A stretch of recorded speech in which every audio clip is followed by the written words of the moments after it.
Hundreds of Syrian refugees fleeing the ravages of war met another tragedy today as their desperate journey to find a new home ended in despair. Special correspondent Malcolm Brabant reports from the Greek island of Lesbos.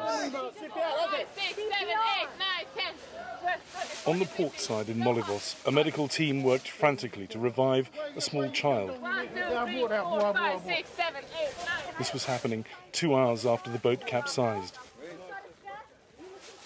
The doctor's efforts were in vain. The cries of the bereaved pierced the night.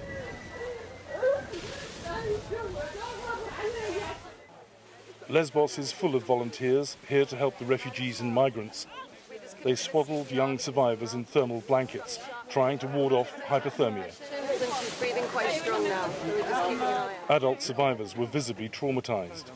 The island's small ambulance service was swamped and under-equipped to deal with such a disaster.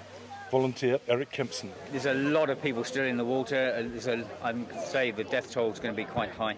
They're doing CPR on babies, children.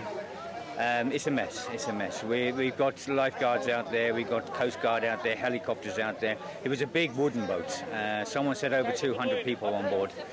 So we just do the best we can and save as many people as we can at the moment. We've got all the doctors down here. Everyone's here. All the emergency services are here. We just have to do the best we can. But he's all right. He's breathing. He's got a steady breath. In the darkness, amid the chaos, Greek doctors and foreign colleagues from international aid agencies did what they could in the triage area. These people were running away from war and conflict, and they took a wooden boat because they thought it was safer than the inflatable craft used during the summer. The people traffickers doubled their prices for a place on boats like this. Eyewitness Yanis Kostakis. We could see the vessel through the binoculars, but within a matter of seconds we lost sight of it. All we could see were life jackets on the surface, so we immediately called the Coast Guard and Frontex. And even 2 Turkish boats came, and they filled up with people and went back to Turkey. There were at least 150 life jackets visible. It was a big boat. There must be an awful lot of victims. Hey, help here! Well, help here. As the hours passed, the mood became more ominous. Okay, need help here? The Coast Guard cutter headed back out to sea to resume the forlorn task of searching for survivors. The sea was flat calm. The afternoon winds that capsized the boat had died down. A fishing boat that had joined the operation headed for the dock and was surrounded by medics. The crew had pulled at least 1 survivor from the water. Several hours earlier, at first light, a 35-mile-an-hour wind was blowing. No fishermen were out on the water. Coast Guard boats remained in port. But despite the choppy sea, the traffickers' business was booming. The first arrivals of the day ran aground, just off the rocky northern shore.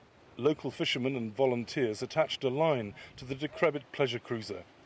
They had to make sure the refugees didn't panic and capsize the vessel.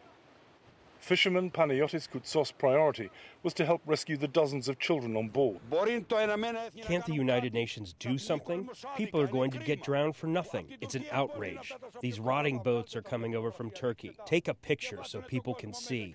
And the traffickers are putting people inside and sending them over in such dreadful weather conditions. Who's the person? Who's responsible? Who could say stop and put an end to the crime that's taking place? It's a disgrace. I'm in the water day and night, and I just can't watch these children drowning anymore. We're all trying to help here. We're not bad people on this island, Lesbos. We're trying to do what we can and do our duty. It's a question of humanity. But the powers that be have got to take a serious look at this issue and solve it. The rescuers formed a human chain to pass the children to safety. Nareen Tamar from the Syrian town of Karmashli was overwhelmed at having landed on European soil. I'm very happy. I'm glad. I'm glad we are here, finally. Thanks God. Thanks God. And thanks for you to help us. Tonight there's real uncertainty about the number of people who perished on this vessel. Some survivors talk about the boat carrying about 300 people, and they say that it went down extremely quickly. Now, there's been one survivor who has talked about there being a collision about 10 minutes out from the Turkish coast, and that seems to have happened when the people smuggler was due to get off the boat and get onto another vessel to take him back to Turkey, and there seems to have been a collision between the two boats. Whatever the truth, this is a really cynical example of the sort of business that these traffickers perform. For the PBS NewsHour, I'm Malcolm Brabant in Lesbos.